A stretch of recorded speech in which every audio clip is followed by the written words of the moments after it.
वहिनी, राधासाठी गिफ्ट घेतलंय. अरे वा, तिला आवडेल ना? पण अहो भाऊजी, का नाही आवडणार? आणि तुम्ही एवढं प्रेमाने देताय ना, नक्की आवडेल.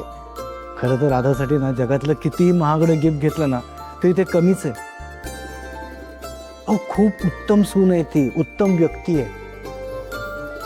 आज बिराजदारांच्या नावाला बट्टा लागण्यापासून तिनं वाचवलं. ते भेसळ असलेले मसाले जर बाहेर पकडले गेले असते तर किती नाव खराब झालं असतं बिराजदारांचं. वहिनी, हो तर.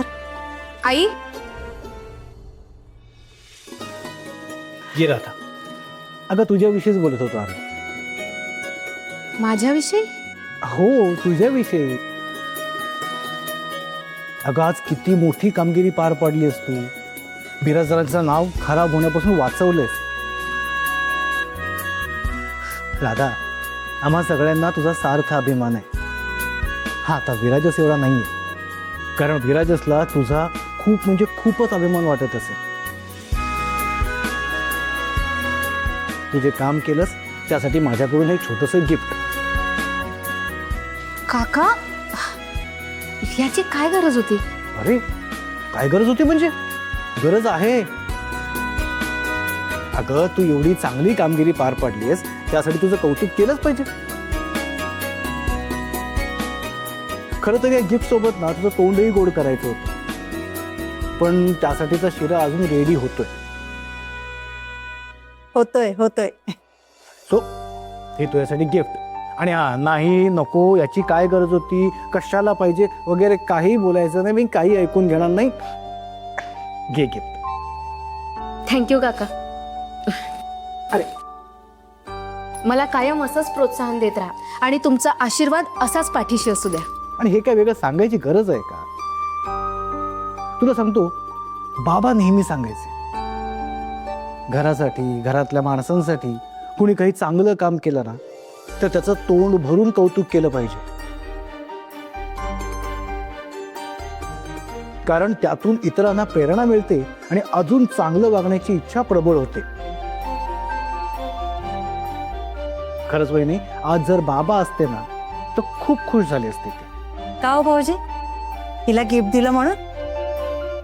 हो वहिनी, काही काय, विराजसला अगदी सोन्यासारखी बायको मिळाली म्हणून खुश झाले असते ते.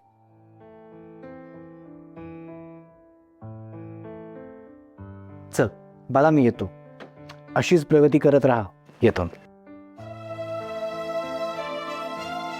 राधा, काय ग, काय झालं? मी खरंच सोन्यासारखी बायको आहे? का ग, असं का विचारतेस? विराजस काही बोलला का तुला? नाही.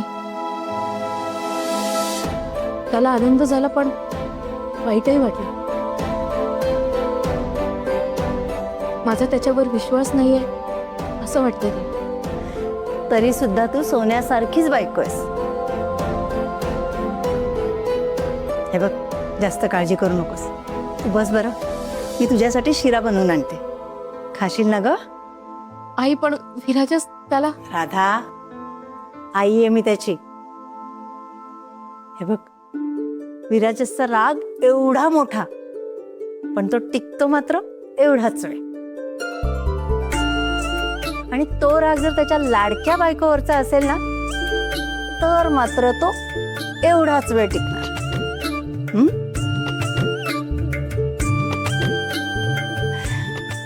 राधा, माझ्या लेकावर आणि तुझ्यावर माझा पूर्ण विश्वास आहे. हवं तर आंधळा विश्वास समज. हा, पण तू मात्र तुझा त्याच्यावर किती विश्वास आहे हे पटवून दे. तो नक्की समजून घेईल. नको काळजी करूस, सगळं ठीक होईल.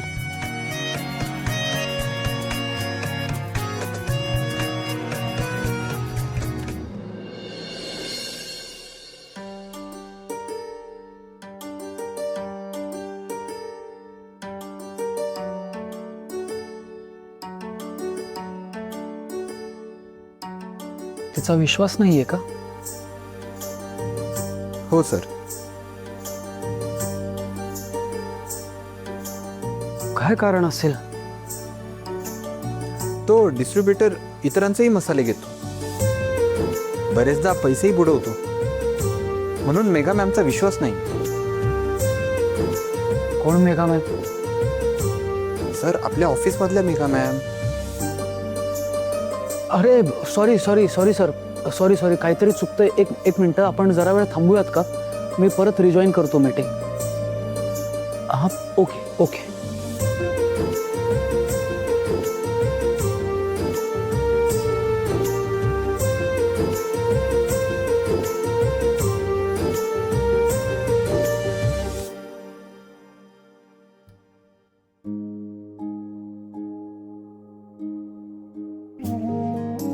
मी विराजसच्या मनातला गैरसमज कसा काढून टाकू? त्याला त्याला कसं म्हणू? सरळ सॉरी म्हणू का? नाही, एवढं बोलून काही होणार नाहीये. काहीतरी वेगळं करावं लागेल. विराजसचा राग एवढा मोठा, पण तो टिकतो मात्र एवढाच वेळ. आणि तो राग जर त्याच्या लाडक्या बायकोवरचा असेल ना, तर मात्र तो एवढाच वेळ टिकणार. हं?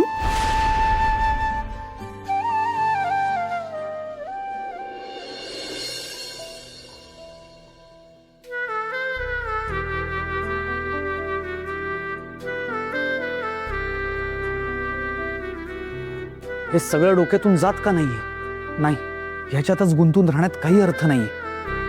हां, आता 1 2 3 म्हणतो आणि हा विषय मनातून काढून टाकतो. ओके, 1 2 3.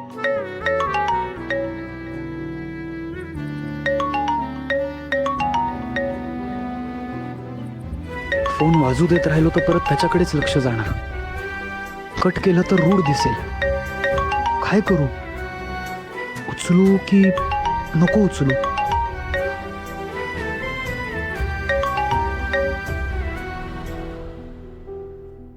हॅलो.